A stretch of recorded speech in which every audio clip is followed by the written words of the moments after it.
The total confirmed cases in the coronavirus outbreak now nearing 73,000. The total death toll topping 1,800. In the U.S., there are 15 confirmed cases, with 8 of them in California. Meanwhile, in corporate America, Apple warning that the coronavirus will negatively impact the company's revenue guidance. Let's bring in Dr. Anthony Fauci, director of the National Institute of Allergy and Infectious Diseases. Welcome back, Dr. Fauci. Thanks for joining us. Good to be with you. So what can you tell us right now about how long you expect many parts of the Chinese economy, business, people quarantined to be shut down? You know, it's very difficult to tell because what the Chinese have done is something that really is unprecedented. The degree with which they have shut down travel through major cities encompassing about 50 million people, including the entire 11 million person city of Wuhan, a big industrial hub, is really unprecedented. Their decision to do that was their desire to make sure that the virus does not spread further throughout China, but also outside of China into other countries. It might actually work, as unusual as such a move is to stop an outbreak.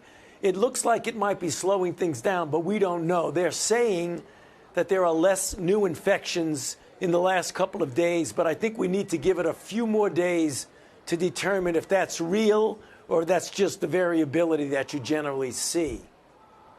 Given, as you said, that it's such an unusual move that they took to try and contain the virus, if you did see a mini outbreak, hopefully we will not, but if you did see a mini outbreak here in the US, would it be harder to contain or now easier, given that we're on top of things, aware of what the disease is and how it's spread? Well, it really depends on how the virus is introduced.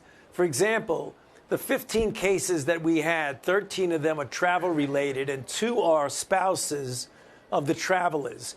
We immediately identified them, isolated them, and did contact tracing. You get into trouble if people enter the country sort of under the radar screen who are infected, and then you get secondary and tertiary multiple rounds of transmission. If that happens, it might be a little bit difficult to really get your arms around right away.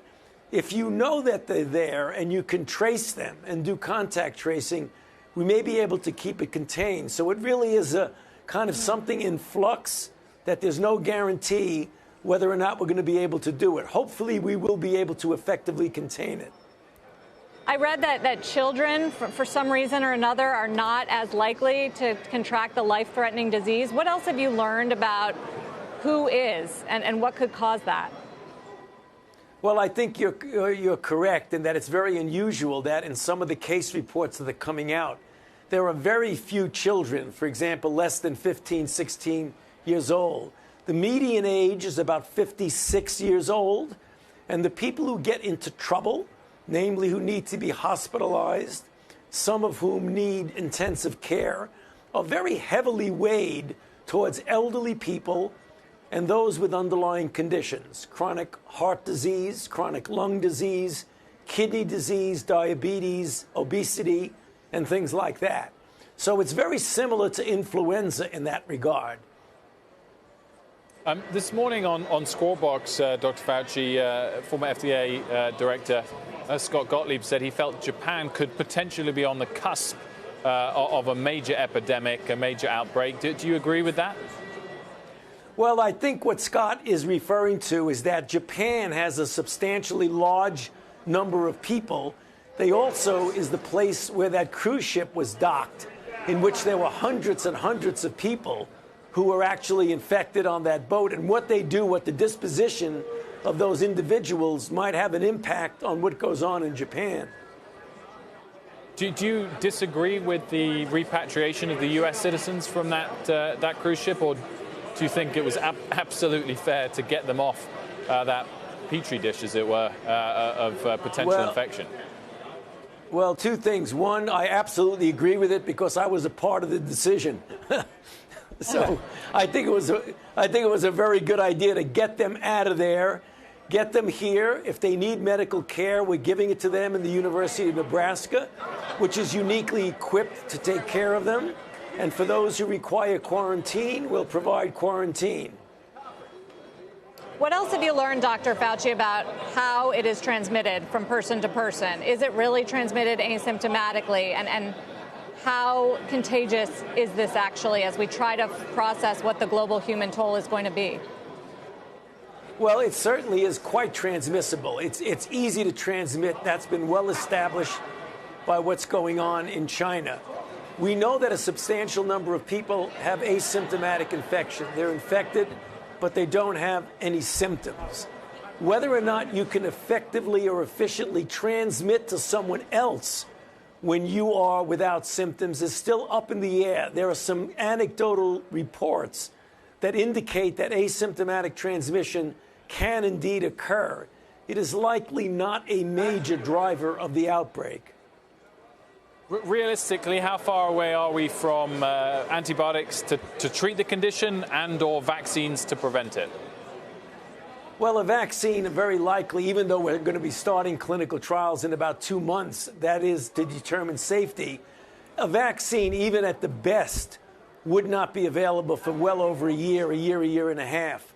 We are starting to empirically test drugs that were developed for other viruses to see if they work with this particular virus. So clinical trials are already starting on several drugs to determine if they're effective.